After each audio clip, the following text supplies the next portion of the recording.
about the effects of alcohol while flying. People often use alcohol as a way to cope for the flying anxiety despite the health risks it may present. Working as a restaurant manager in the airport has really given me the opportunity to experience different types of flyers that pass through my bar. And, I can tell you that the most common type of flyer is an anxious flyer. Someone who has a fear of flying or is anxious about leaving the ground.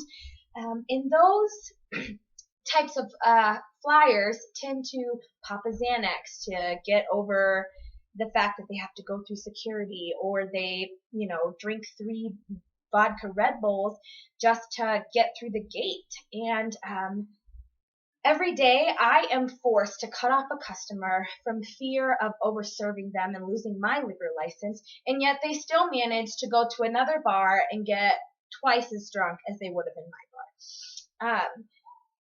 In addition to my getting to cut people off, I also have to worry about the heightened effects of alcohol in high altitude. I am working at the Denver International Airport, and alcohol consumption at high altitudes can really lead to dehydration and loss of fluid control temporarily in your body.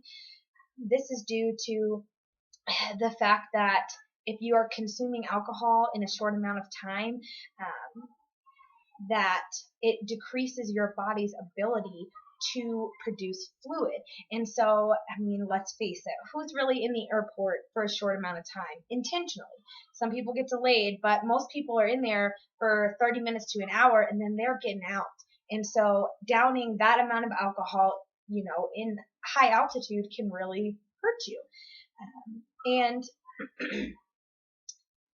on the flip side of alcohol, there is also medications that people take for anxiety, like I mentioned earlier, Xanax, or maybe they're taking Valium because they're just trying to calm down. And these drugs have similar effects to that of alcohol in the sense that they dehydrate you. So if you combine two at once, you're really going to be dehydrated. You're getting alcohol, which is dehydrating you, and now you have a medication that is also dehydrating you. And then if you add a third thing, which is altitude, you could really be asking for a medical disaster. And that is my biggest struggle as a restaurant manager in the airport. We are now going to look at how alcohol inevitably makes people not great flyers. I've talked about the medical side of why you should not drink at the airport, just in case. You never know, you're down in 3 beers and you get drunk a lot faster. But on the flip side, it also makes you an uncomfortable passenger to deal with. I'm sure most of you have been on a flight where there's been a baby crying the entire trip, or the person next to you smacked their gum the entire way there, and you just wanted to pull your hair out.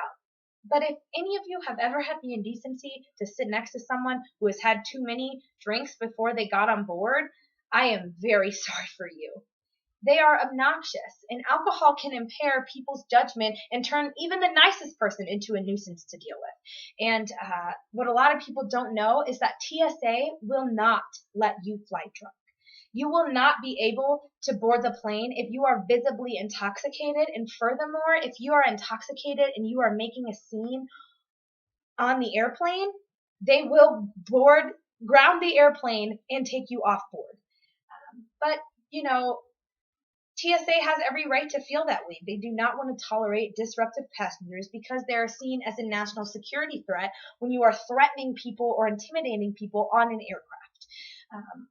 So now, just to kind of recap, I've talked about self-medication being kind of the most common way for anxious flyers to subdue their anxiety about flying. And alcohol and Valium-like drugs are the most common ways that people control their behaviors associated with flying, such as panic attacks. That's one of the most common things that happens on an airplane is panic attacks. This combination of drugs and Valium-like drugs and alcohol, is what causes people to become drunk instead of tipsy off of one drink instead of two.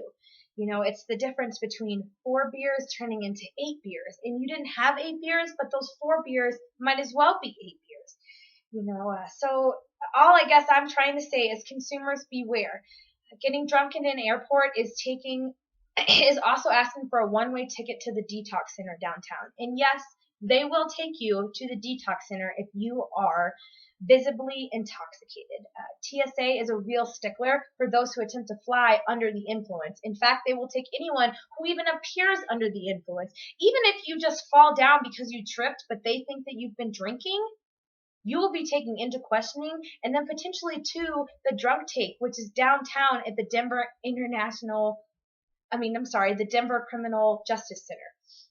And so, you know, my fair warning to people who are anxious flyers is to just breathe a little. If you are going to do alcohol or you are going to, take a volume-like drug, pick one or the other. Do not mix them. You don't understand the effects that it can have on your body. And many people go into it thinking they can handle it, and they escalate really quickly. I also, if you choose alcohol, I also have to warn you that too many drinks can literally be your last time flying. Airlines don't like it, TSA does not like it, and it's a great way to end up on the no flying list. So yeah, there you have it.